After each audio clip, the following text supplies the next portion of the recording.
Hello दोस्तों, आपका new study zone में स्वागत है। आज हम हिस्ट्री के चैप्टर वाइज क्वेश्चन करेंगे। यूपी ट्रिपल एससी में जो आए हुए क्वेश्चंस हैं। आई होप आप सभी को ये वीडियो अच्छी लगेगी। अगर वीडियो अच्छी लगे तो आप सभी लाइक करिए और चैनल पे नए हैं तो चैनल को सब्सक्राइब जरूर करिए और ज्यादा से ज्यादा वीडियो शेयर करिए। आप सभी का 26-27 में एग्जाम है तो सभी लोग अच्छे से तैयारी कर रहे होंगे। तो आज का हमारा पहला क्वेश्चन है सिंधु घाटी सभ्यता से चैप्टर का पहला क्वेश्चन है, निम्नलिखित में से किस युग में तांबे का पहली बार उपयोग किया गया था? मध्य पाषाण युग, ताम्र पाषाण युग, पुरा पाषाण युग, नव पाषाण युग। तो यहाँ पर आपका ऑप्शन बी राइट है, ताम्र पाषाण युग। यह लगभग 2000 ईसा पूर्व से 1500 ईसा पूर्व के आसपास काश युग का ही एक भाग माना जाता है। इस काल में मनुष्य पत्थर के औजारों के साथ तांबे के औजार भी उपयोग करने लगे थे, ताम्र पाषाण युग में। नेक्स्ट क्वेश्चन आपका सेकंड क्वेश्चन है आपका, हड़प्पा के एक बंदरगाह का नाम लिखिए। लोथल, नागपट्टनम, महास्थानगढ़, सिकंदरिया। तो हड़प्पा का एक बंदरगाह है लोथल। ऑप्शन नंबर ए हमारा राइट है। लोथल हड़प्पा कालीन बंदरगाह, हड़प्पा कालीन का एक बंदरगाह है जो कहां पर है आपका? गुजरात राज्य में स्थित है। इसकी खोज कब की गई? 1955 से 60 में हुई है। किसने की? रंगनाथ राव ने की है। तो ऑप्शन नंबर यहाँ पर ए हमारा राइट है। थर्ड क्वेश्चन है हमारा, हड़प्पा सभ्यता के दौरान डांसिंग गर्ल नर्तकी की कांस्य प्रतिमा बनाने के लिए डैश तकनीक का प्रयोग किया गया था। तो आपको बताना है डांसिंग गर्ल की जो कांस्य प्रतिमा है वो बनाने के लिए कौन सा तकनीक प्रयोग किया गया था? पत्थर की नक्काशी, हाथी दांत नक्काशी, लकड़ी की नक्काशी, मोम लोपी ढलाई। तो यहाँ पर ऑप्शन आपका डी राइट है, मोम लोपी ढलाई का यूज किया गया था। तो यहाँ ऑप्शन आपका डी राइट है।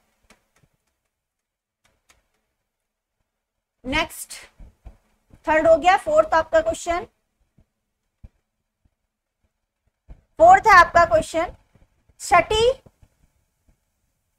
छठी 5वीं शताब्दी ईसा पूर्व में तुर्की के लोगों ने सिंधु के पूर्व में लोगों द्वारा इस्तेमाल की जाने वाली भाषा को कहा था? हिंदी, हिंदवी, अल हिंद, इनमें से कोई नहीं। तो क्या भाषा बोली थी? हिंदवी बोली थी। ऑप्शन नंबर बी हमारा राइट है। 5वीं 6ठी शताब्दी ईसा पूर्व में तुर्की लोगों ने सिंधु के पूर्व में लोगों द्वारा इस्तेमाल की जाने वाली भाषा को हिंदवी कहा। 6ठी 5वीं शताब्दी ईसा पूर्व में सिंधु नदी के पूर्व के क्षेत्र को संदर्भित करने के लिए फारसी शब्द हिंदू का प्रयोग किया। तुर्कों ने सिंधु के पूर्व के लोगों को हिंदू, उनकी भूमि को हिंदुस्तान और उनकी भाषा को हिंदवी कहा। तो 3-4 क्वेश्चंस आपके यहाँ से थे। तो यहाँ पर आपसे 6वीं 5वीं शताब्दी में पूछा था, क्या बोला? हिंदवी बोला था। तो ऑप्शन नंबर आपका यहाँ पर बी राइट है। नेक्स्ट क्वेश्चन आपका,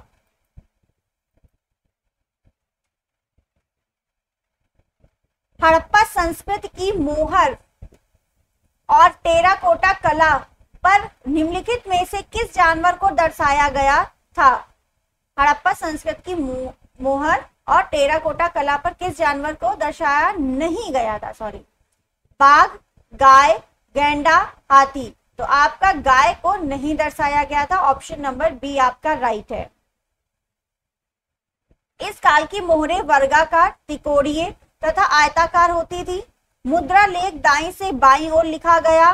इस पर बैल, गेंडा, हाथी आदि का चित्र था।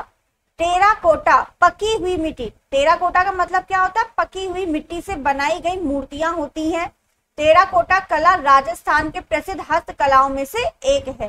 तो टेराकोटा आपकी राजस्थान की प्रसिद्ध कला है, वो भी हस्तकला है ये।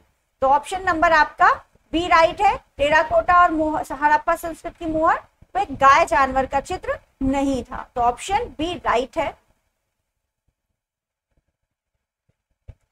नेक्स्ट,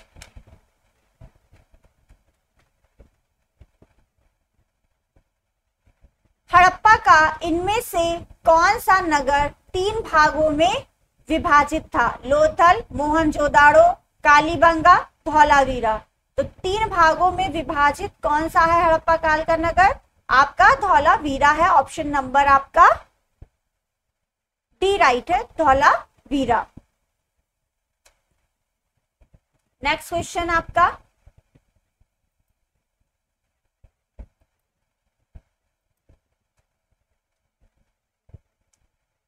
निम्नलिखित में से कौन सा सिंधु घाटी की सभ्यता से संबंधित नहीं है? कालीबंगा है, रोपड़ है, पाटलिपुत्र नहीं है, लोथल। तो यहाँ पे ऑप्शन नंबर सी राइट है, लोथल नहीं है, साफ साफ पता है ना। लोथल से प्राप्त वस्तुएं युगल समाधि, पतन, घोड़े का अवशेष, धान की भूसी तथा वृत्ताकार अग्निवेदिका, ये सभी आपके रोपड़ से प्राप्त हुई हैं। रोपड़ से प्राप्त वस्तुएं तांबे की कुल्हाड़ी, मानव कंकाल के साथ कुत्ता, ये सभी आपके रोपड़ की थी और ये लोथल की थी। और कालीबंगा से हमें क्या मिला? जुते हुए खेत, इंपॉर्टेंट है, पूछा जाता है। अग्निकुंड आदि के अवशेष प्राप्त हुए हैं आपके कालीबंगा से। पाटलिपुत्र जो है मौर्य साम्राज्य की राजधानी थी, जहां तृतीय बौद्ध सभा आयोजित की गई थी, जिसके अध्यक्ष मोगली पुत्र तिस्य थे, जो कि शासक अशोक से संबंधित थे।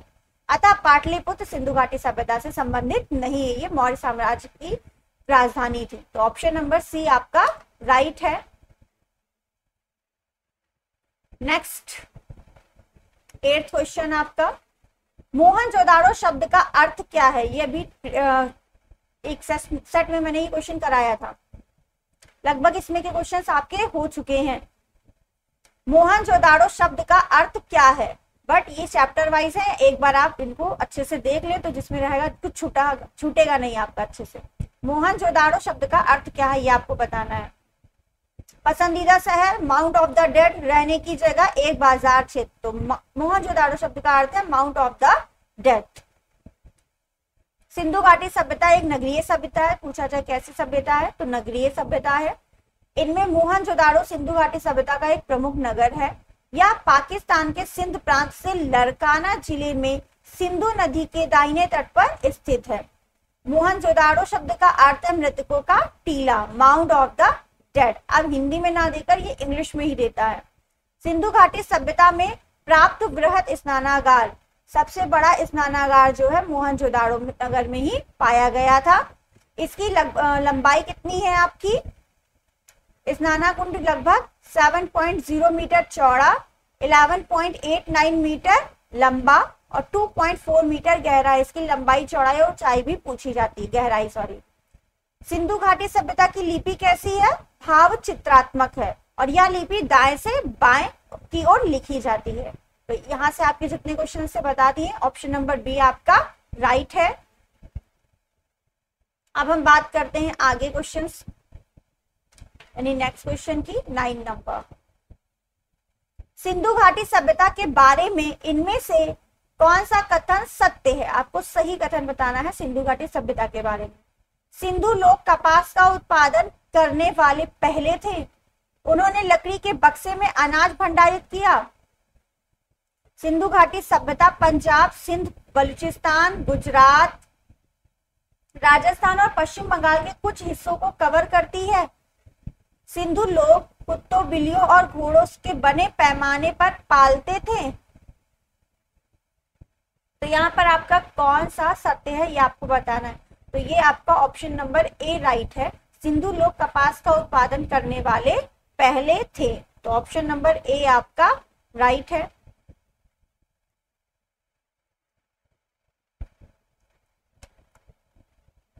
नेक्स्ट क्वेश्चन,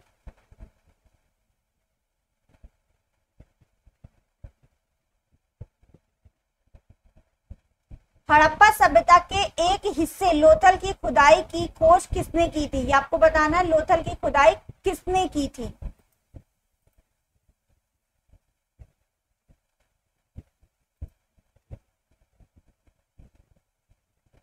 हड़प्पा सभ्यता के एक हिस्से लोथल की खुदाई किसने की थी? दयाराम साहनी, राखलदास बनर्जी, S.R. राव, R.S. बिष्ट।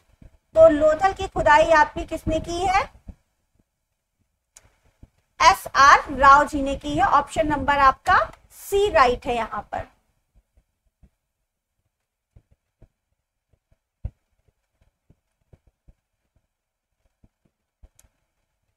ये है आंसर आपका। लोथल सैंधव सभ्यता का एक प्रमुख स्थल है। लोथल का टीला अहमदाबाद गुजरात जिले में सरगवल नामक ग्राम में भोगवा नदी के तट पर स्थित है। और इसकी खोज आपको बताई थी 1955 से 1960 के मध्य हुई थी। SR राव ने किया था। तो ऑप्शन नंबर आपका सी राइट था, SR राव। नेक्स्ट आपसे पूछा जा रहा है, सिंधु घाटी सभ्यता में घोड़े की अस्थियां का अवशेष कहाँ मिला? बनवाली, चन्हुद्रो, सुतका, केनडोर, सुतकोटदा। तो आपका ऑप्शन नंबर यहाँ पे डी राइट है। सुरकोटदा में आपको घोड़े की अस्थियों के अवशेष मिले हैं। ऑप्शन नंबर आपका डी राइट है। नेक्स्ट क्वेश्चन आपका सेकेंड चैप्टर है वैदिक सभ्यता। इससे जितने भी क्वेश्चन है इंपॉर्टेंट वो सभी आपके इसी में है। उपनयन समारोह से क्या तात्पर्य है? बच्चों को एक औपचारिक नाम दिया जाता है, बच्चे को सूर्य और चंद्र के औपचारिक दर्शन कराए जाते हैं, बच्चे को पवित्र जनेऊ धारण कराया जाता है, बच्चे का विवाह किया जाता है। तो आपको अभी मैंने ये कल क्वेश्चन कराया था, उपनयन समारोह से क्या तात्पर्य है? तो ये ऑप्शन सी राइट है, बच्चे को पवित्र जनेऊ धारण कराया जाता है। ऑप्शन नंबर सी आपका राइट है। नेक्स्ट क्वेश्चन,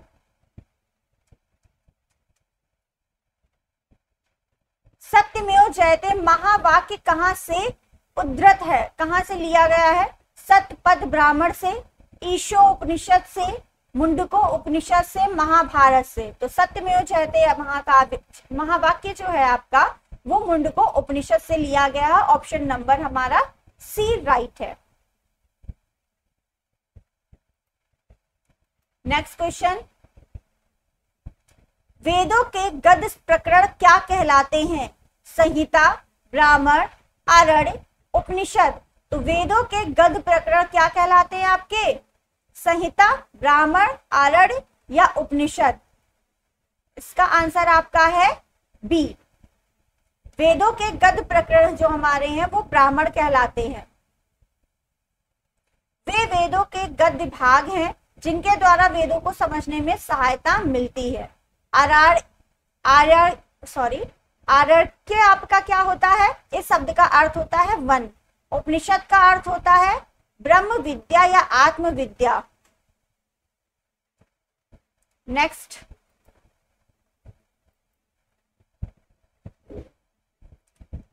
निम्नलिखित में से कौन सा ज्ञान के सिद्धांत पर बल देता है? योग दर्शन, वेदांत दर्शन, सांख्य दर्शन, उपनिषद। तो आपका ज्ञान पर जो बल देता है वो आपका है उपनिषद। ऑप्शन नंबर डी आपका राइट है। नेक्स्ट क्वेश्चन, ऋग्वेद में निम्नलिखित में से किस देवता की सर्वाधिक महत्ता का वर्णन है? वरुण, इंद्र, अग्नि, शिव। तो ऋग्वेद में आपका इंद्र देव की सर्वाधिक महत्ता का वर्णन है। ऑप्शन नंबर आपका बी राइट है। ऋग्वेद सबसे प्राचीनतम वेद कौन सा है? ऋग्वेद है। इसमें 10 मंडल, 128 सूक्त और 10,580 रचनाएं हैं। ऋग्वेद के पढ़ने वाले ऋषियों को होत्र कहते हैं। सर्वाधिक वर्णन इंद्र का है। कितनी बार है? 250 बार। अग्नि के लिए 200 रचनाएं की रचना की गई है। इंद्र को वृत्तासुर, हंता, पुरभिद, पुरंदर, सोमापा, मधवान आदि नामों से जाना जाता है, यानी इनको उद्घोषित किया गया है ऋग्वेद में। तो ऑप्शन नंबर आपका बी राइट है।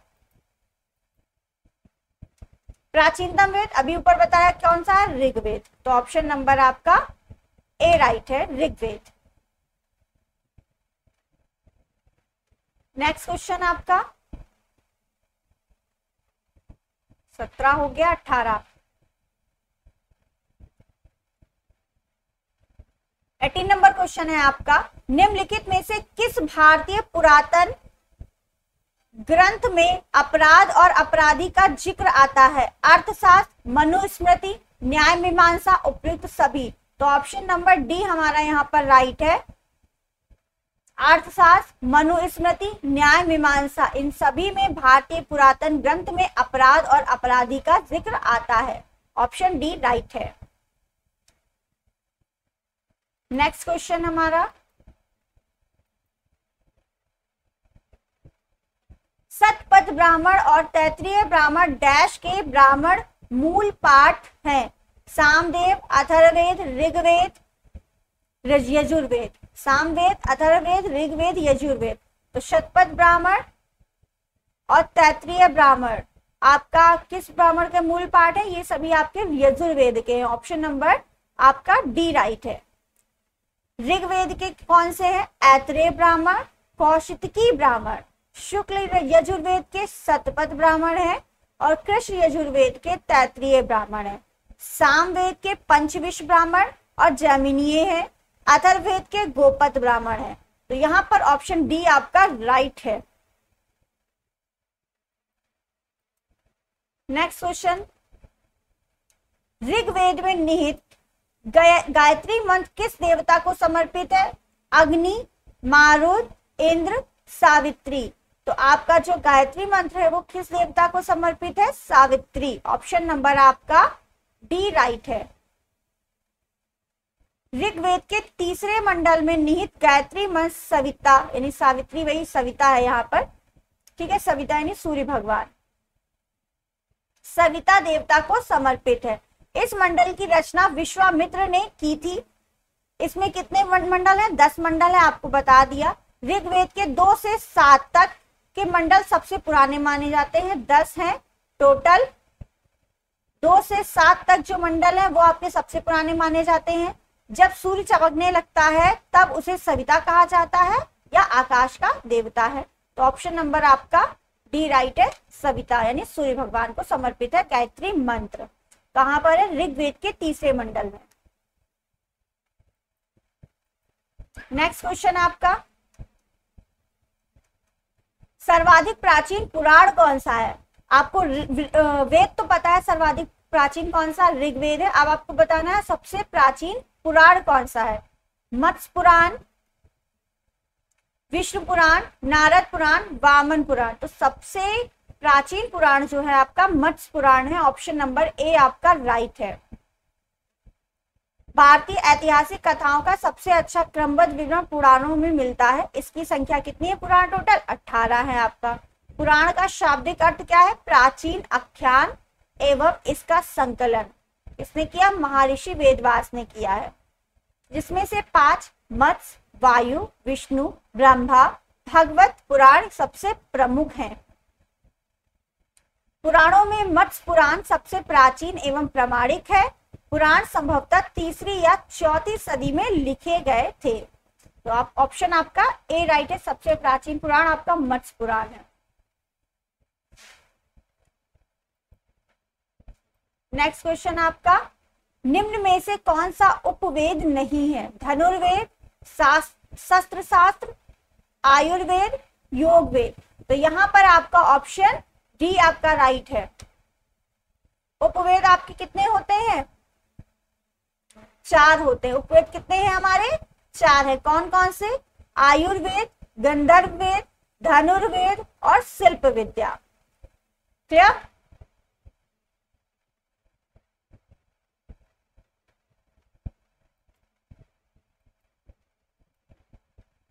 तो आपका योग वेद था, यही आपका 22 का आंसर है।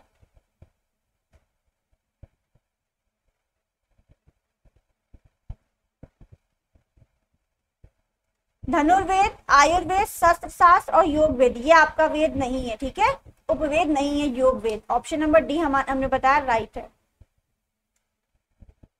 शिल्प वेद वही शस्त्र शास्त्र है आपका। क्लियर? आयुर्वेद, गंधर्व वेद, धनुर्वेद और शिल्प वेद उसी को बोला गया शस्त्र शास्त्र, जबकि योग वेद जो है उपवेद नहीं आता है। क्लियर? नेक्स्ट है आपका, वैदिक देवता इंद्र किस देवता को समर्पित? वैदिक देवता इंद्र किसके देवता हैं? हवा के, तूफान के, वर्षा व चक्रवात के, अग्नि के। तो वैदिक देवता इंद्र किसके देवता है? यानी इंद्र जो है किसके देवता? आपको ये बताना है। किसके? वर्षा के हैं, वर्षा व चक्रवात के। हवा के तो वायु देवता है। तो ऑप्शन नंबर सी आपका राइट होगा यहाँ पर।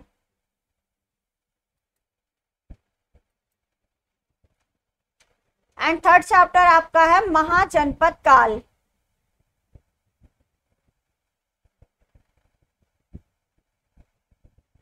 इसका पहला क्वेश्चन है, राजा बिंबिसार के दरबार में उस प्रसिद्ध चिकित्सक का क्या नाम है जो भगवान बुद्ध के निजी चिकित्सक थे? उसका आपको नाम बताना है, क्या था? राजा बिंबिसार के दरबार में अजातशत्रु, सारिपुत्र, जीवक, राहुल। तो ऑप्शन आपका सी राइट है, जीवक। हर्यक वंश का आपसे संस्थापक पूछे कौन है, तो बिंबिसार है। ये बौद्ध धर्म के अनुयायी थे। इसके दरबार में प्रसिद्ध चिकित्सक जीवक रहते थे, जिन्होंने भगवान बुद्ध का निजी चिकित्सक के रूप में उनकी सेवा के लिए भेजा गया था।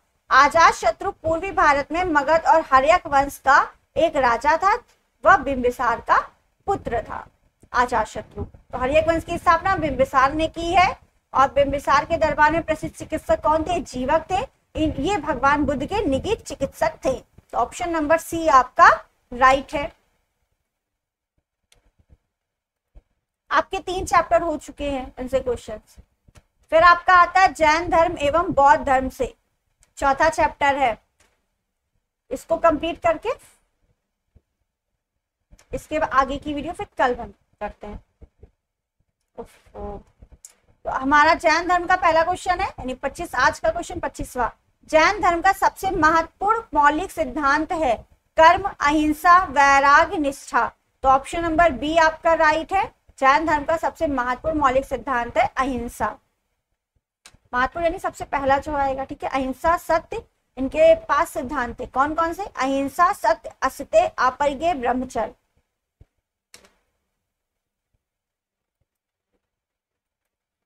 नेक्स्ट है आपका क्वेश्चन 25 हो गया, 26। गौतम बुद्ध को ज्ञान किस नदी के तट पर प्राप्त हुआ था? गंगा, गंडक, पुनपुन, निरंजना। तो गौतम बुद्ध को ज्ञान किस नदी पर प्राप्त हुआ था? निरंजना नदी के किनारे यानी तट पर प्राप्त हुआ था। ऑप्शन नंबर डी हमारा राइट है। गौतम बुद्ध बौद्ध धर्म के संस्थापक है। 29 वर्ष की आयु में इन्होंने गृह त्यागा। तो पूछा जाएगा गृह कितनी वर्ष की आयु में त्यागा? 29 वर्ष की आयु में। और इस घटना को क्या कहते हैं? गृह त्याग की घटना को महाभिनिष्क्रमण कहा जाता है, गृह त्याग की घटना को।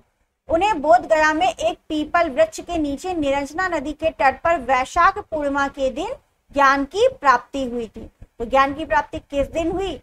बोध गया में पीपल वृक्ष के नीचे निरंजना नदी के तट पर वैशाख पूर्णिमा के दिन इन्हें ज्ञान की प्राप्ति हुई। तो ऑप्शन नंबर आपका डी राइट था, निरंजना नदी के तट पर। नेक्स्ट क्वेश्चन आपका, गौतम बुद्ध ने सारनाथ में अपना पहला उपदेश डैश में दिया था।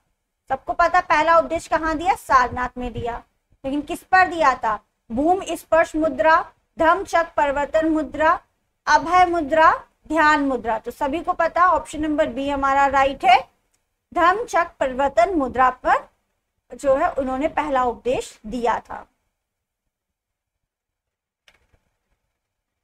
बौद्ध धर्म के प्रवर्तक गौतम बुद्ध है। इनका जन्म 563 ईसा पूर्व कपिलवस्तु के समीप लुम्बिनी में हुआ था। इनके पिता का नाम शुद्धोधना कपिलवस्तु के शाक्य गढ़ के प्रधान थे तथा माता का नाम महामाया कौलिय गणराज की कन्या थी।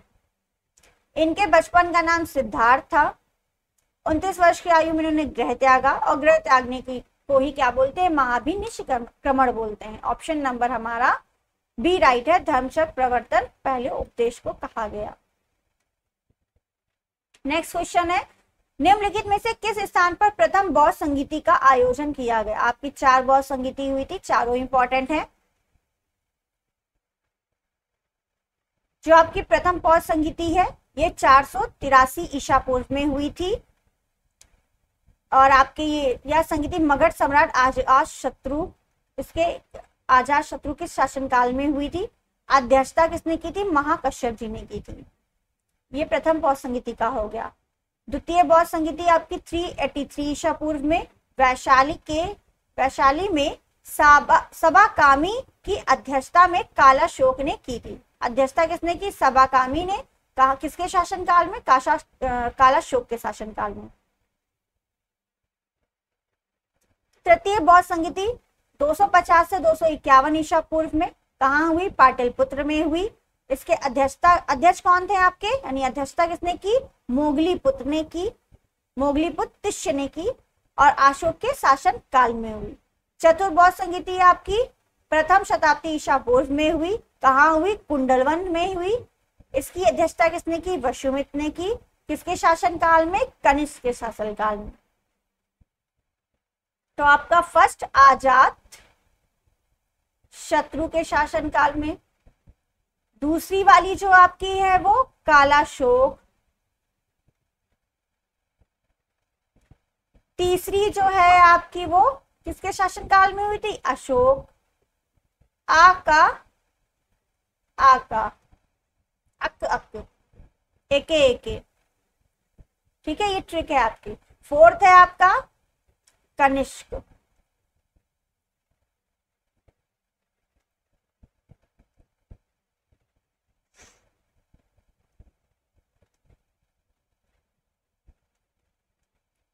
कनिष्क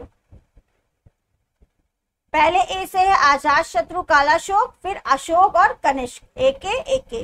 ठीक है, तो यहाँ पर आपसे पूछा गया था किस स्थान पर प्रथम बौद्ध संगीति का आयोजन हुआ? तो कहां पर हुआ था? राजगीर में। ऑप्शन नंबर सी हमारा राइट है। नेक्स्ट क्वेश्चन, छठी शताब्दी ईसा पूर्व में जैन और बौद्ध ग्रंथों में कितने महाजनपदों का उल्लेख किया गया है? 12, 16, 20, 24। तो जैन और बौद्ध ग्रंथों में कितने महाजनपद का उल्लेख है? 16 महाजनपदों का उल्लेख है। ऑप्शन नंबर आपका बी राइट है। और किसमें है? बौद्ध ग्रंथ के में अगुंतर निकाय में है, और जैन ग्रंथ में भगवती सूत्र में 16 महाजनपदों का उल्लेख है। ऑप्शन नंबर आपका बी राइट है। बौद्ध ग्रंथ में अगुंतर निकाय और जैन धर्म में भगवती सूत्र।